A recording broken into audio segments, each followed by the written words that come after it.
Mr. Sig here, and this video is to explain a little bit more to our new students especially about how the testing process works, right?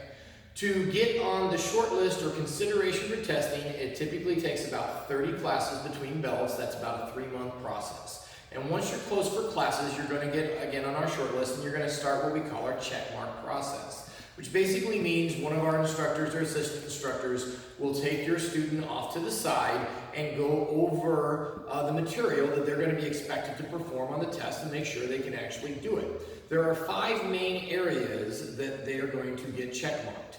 First is forms. Not only do they know the sequence, but also good stances, power, technical accuracy that is commensurate with their rank level, whatever skill set they should be at. Okay? So we don't expect white belts to look like black belts, but wherever they're at, we kind of want to make sure they're kind of on track in that regard. Okay?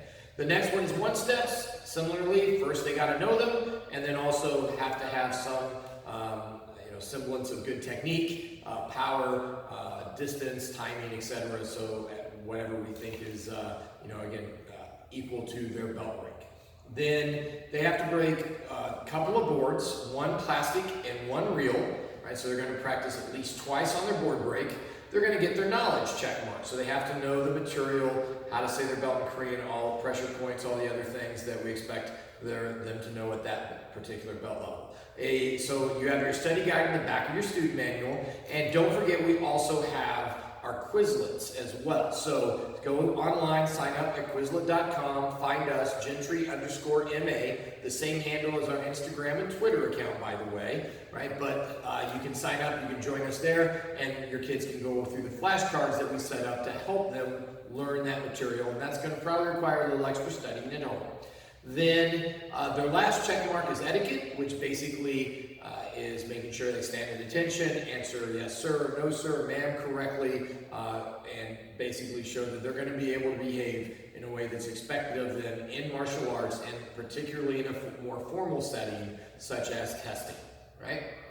While this check mark process is going on, then you're also going to be getting your testing packet, which will have a letter explaining this process a little more, but also we'll have your teacher letter. So if the kids are in school, they're going to have their teacher sign off saying that they have good respect, good work ethic, good discipline at school. If their behavior or their grades are subpar, we might need some type of conference there. Might keep them from testing until we see either correction or at least some improvement in regards to that. Okay.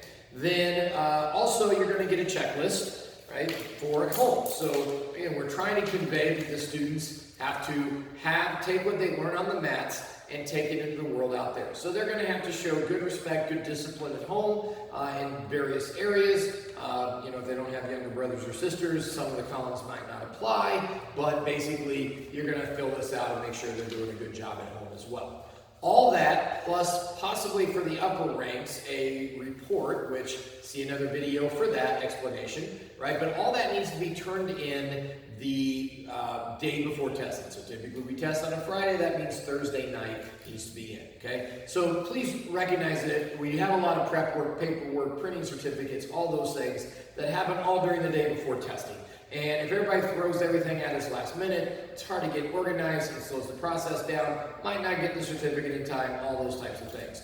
Also, you might not even be able to make that testing. You might be out of town that particular weekend, and sometimes kids aren't the best at relaying that information to us, right? So, it just kind of makes sure everybody's on the same page in that regard and everything else. So we appreciate your cooperation. Please get that turned in a timely manner.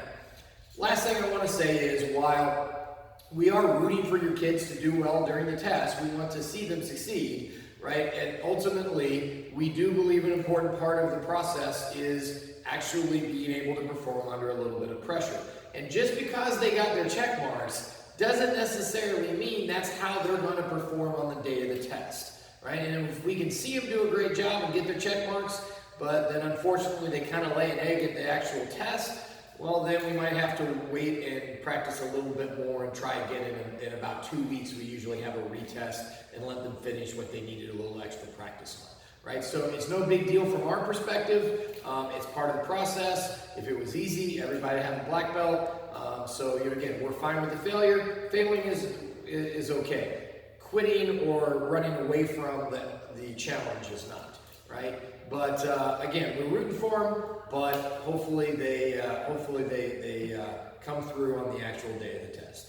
Anyway, so hope this explains the process a little bit more, and any other questions, don't hesitate to ask.